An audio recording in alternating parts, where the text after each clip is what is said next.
Hey there, welcome back to my channel, or welcome to my channel if it is your first time here. My name is Erin and you are watching Erin Sews.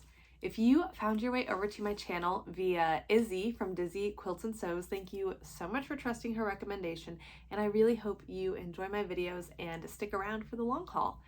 Today we are talking about my 2024 sewing goals. We are a third of the way through the year, so I thought this would be the perfect opportunity to check in on goals, kind of see how I'm doing, see where I'm at, and then we can discuss in the comments how you guys are doing on your goals if you set any sewing related goals or other ones. I'd love to hear about your other goals. I made no goals outside of sewing, so this is all I have to check in on. I am actually on vacation right now, hence the mediocre lighting and kind of a different setup than normal. We are on Edisto Island, or Edisto Beach, in South Carolina, somewhere that has always meant a lot to my husband's family, so now it means a lot to me, and we came out here for the week, so we're having a wonderful, relaxing time. Let us get into my goals check-in. I have them on the back of my cross-stitch pattern because I forgot to bring like normal paper to take notes on. The first thing I wanted to focus on, these are in no particular order, but the first one I talked about in that video, talking about my goals, which I will link above. The first thing I talked about was fine finishes and hand sewing. I just wanted to get better at fine finishes and hand sewing, and basically I wanted to not have the moment of like, ugh, when I saw it in a pattern. So I wanted to see, slip stitch this and be like, okay, just okay. So I have had some opportunities to work on hand sewing and finishes like that. I made a pair of birthday pants where I had to slip stitch the waistband in, or the waistband facing, and then I have made some project dresser girl dresses, and the pattern I'm using for that is a McCall's pattern. It has you slip stitch the yoke facing.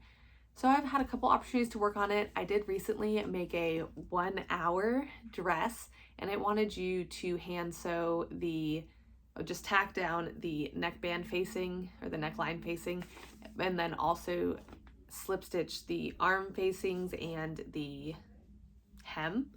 I cheated on the hem, I just machine sewed it. But if I make that pattern again later this year, which I might because it's a great summer dress, then I will make sure that I take the time to hand sew it. Next, I want to learn how to shirr. I've not even touched that yet. To me, it's going to be more of a summer type thing. Don't even know what pattern I'm going to do yet. I just know that I want to try it out. Karen from KGFL Creations, I think it's KGFL Creations, I'll link her video where she talked about her first time shirring. She made the Love Notions Tempo sundress, and it was her first time shirring. She made a video about it. It was great, very inspirational. I'll reference that when I go back and do my first time shirring. I wanted to work on fitting.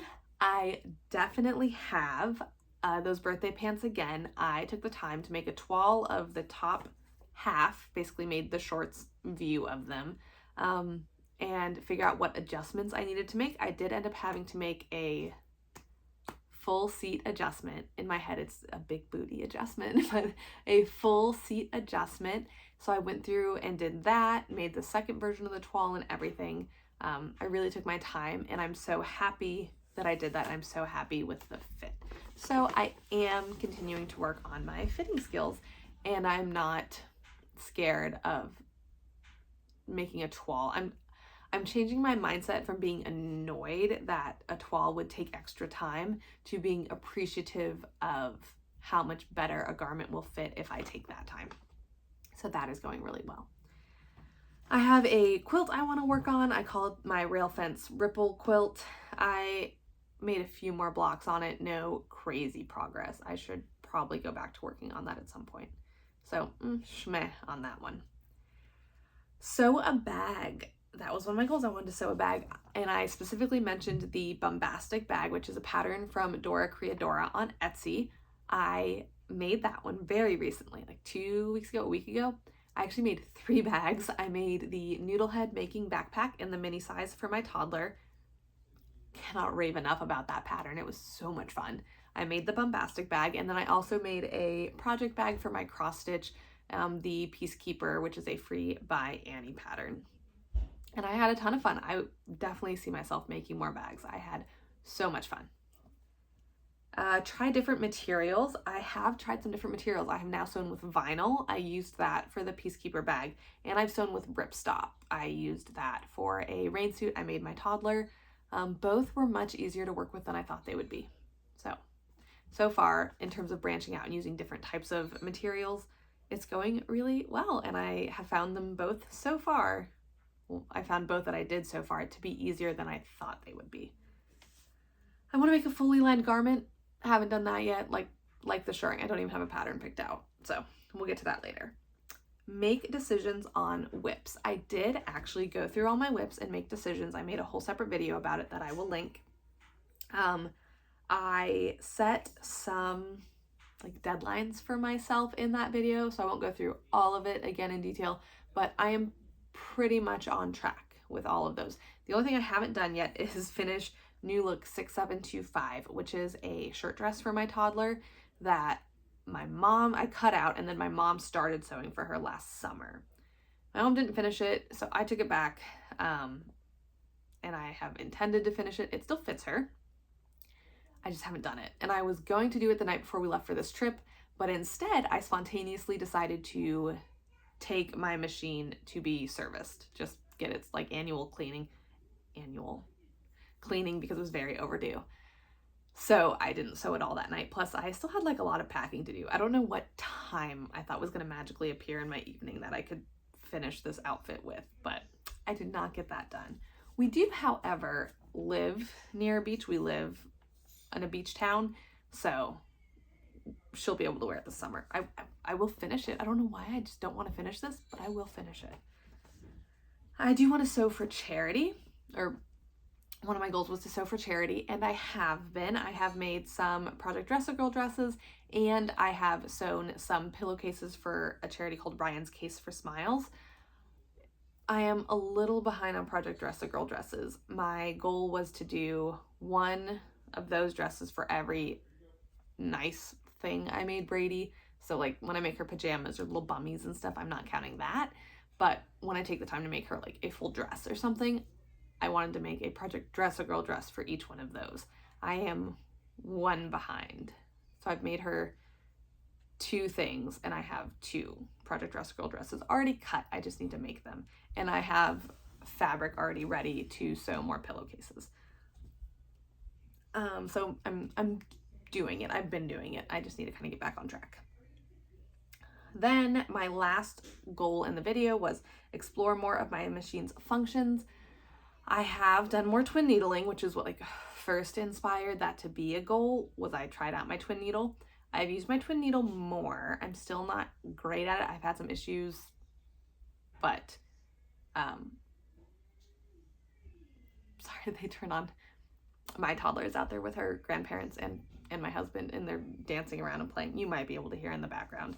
They're playing her favorite song ever. It's the Animal Freeze song. But okay, so I've done more twin needling. I'm still not amazing at it. Still have some kinks to work out, but I am getting better with it. I want to learn how to use my rolled hem foot. I have it. I should learn to use it, but every time I've tried it, it's just very, very frustrating. So I think I need to sit down with some scraps at some point and just really try to work on it. I don't know. We'll deal with that later. And I want to use more decorative stitches. I was thinking on some of the bags I made could have been a good opportunity to use some decorative stitches, but I did not. So I need to work on that. And then a bonus one that was not in the video was I got a serger, and I have learned / am using how to learn it. I know how to use it in basic terms. I know how to sew a seam with it. I do know how to do a rolled hem on that. But that's kind of it so far. I just want to get more proficient with it, learn more of the functions of it. But that was a bonus one. That one doesn't really count. That is just a quick Q1 review of my 2024 sewing goals. I am doing really well. I think I'm really on track.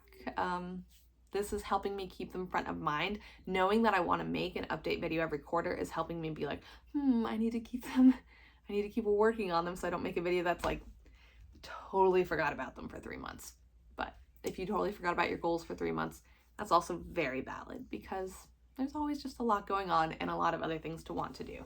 So like I said, that is it for my 2024 sewing goals quarter one update. Let me know how you are doing with your sewing goals or anything that you wanted to focus on. I think in that video I called them touch points more than goals. So if you had anything specifically that you kind of wanted to work on or learn, any techniques you wanted to perfect or learn for the first time, let me know how that is going for you in the comments down below. And if you totally forgot that there were things you wanted to learn on, hopefully this brought them back to the front of mind and you can work on them a little bit.